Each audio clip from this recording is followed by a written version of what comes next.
Please like and subscribe to our channel and click the bell icon to get new video updates.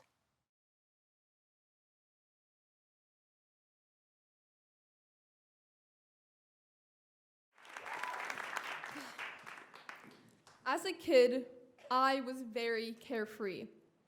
I didn't care what anyone thought. I would do anything that made me smile no matter what.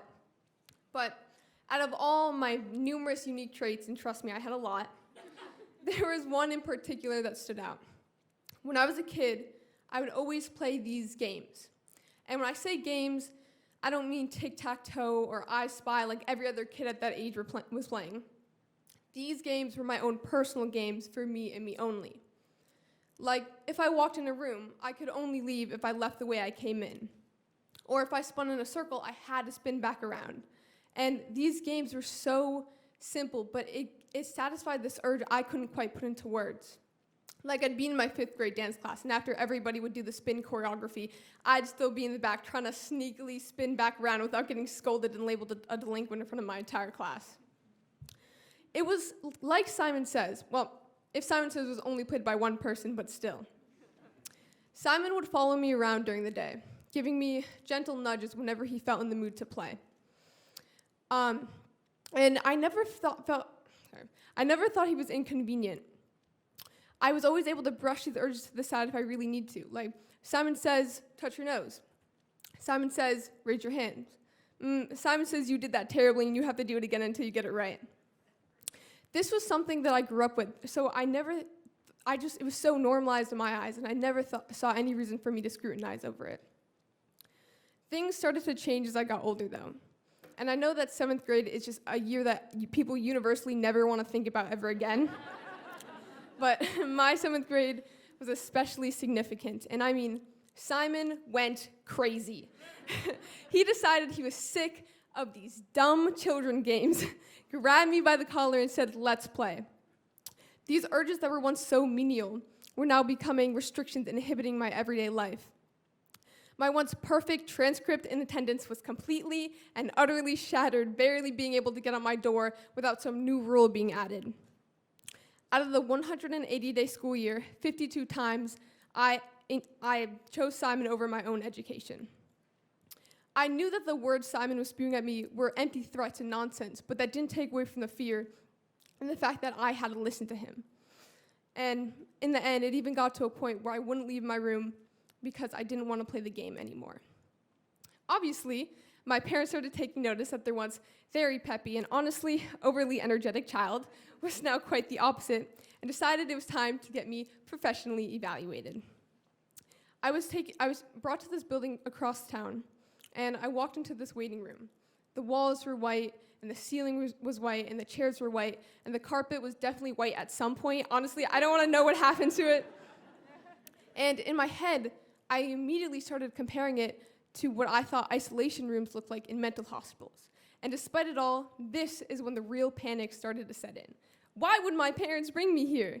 Do they think I'm crazy? And maybe I actually am, because honestly, I don't have any other explanation. And while I was sitting in that chair, I just wanted to go home. I didn't want answers, I didn't want to know, and I didn't want to be sick. And when I was finally called into that room, I was like 90% sure I was about to be shoved into a straitjacket, but instead, I was greeted with this lady who started asking me questions, you don't normally ask someone within the first 8 minutes of meeting them, like, hi, how are you? Do you ever have thoughts of inflicting bodily harm to yourself or others? Like, let's just slow down for a second. And after waves and waves of uncomfortable questions that I'd rather not get into, and 30 minutes of waiting, I was called back into the room, sits down, she looks me in my eyes, and she says, you have obsessive compulsive disorder, also known as OCD. Girl, my room is the messiest thing I've ever seen. I have papers everywhere, I have clothes everywhere. I don't even know where my homework is tonight. You're either a fraud or you pass with low C's. Because I'm the most disorganized person I know. The next 20 minutes were then getting spent that OCDs actually consist of 2 components. There's intrusive thoughts, and then compulsions which follow, which is anything to make that thought or feeling go away. When my initial stubbornness wore off, there was a sense of relief through me. If this was something identifiable, then this meant that there had to be others out there, and this meant that I could be fixed. But that small sense of relief was very short-lived and very broken by none other than the internet. Once I started going on every website and sketchy forum that I could find, looking up symptoms, and throughout all that, I could not find ones that exactly pinpointed what I experienced. So at this point, I was like, okay, this has to be some bullshit, because how am I not even normal within this category of not being normal? And I carried that thought and a whole bundle of shame with me everywhere I went. I didn't want to tell anyone or get the help that I needed because I just wanted to pretend it didn't exist. But in the end, I only succeeded in shutting out my friends, and my grades were slipping. A few months after my official diagnosis, I was walking to school with a group of my friends and this girl who was new to my school. I only knew her in some of my classes, and I didn't have any more than surface level conversations with her, so I didn't really know her that well.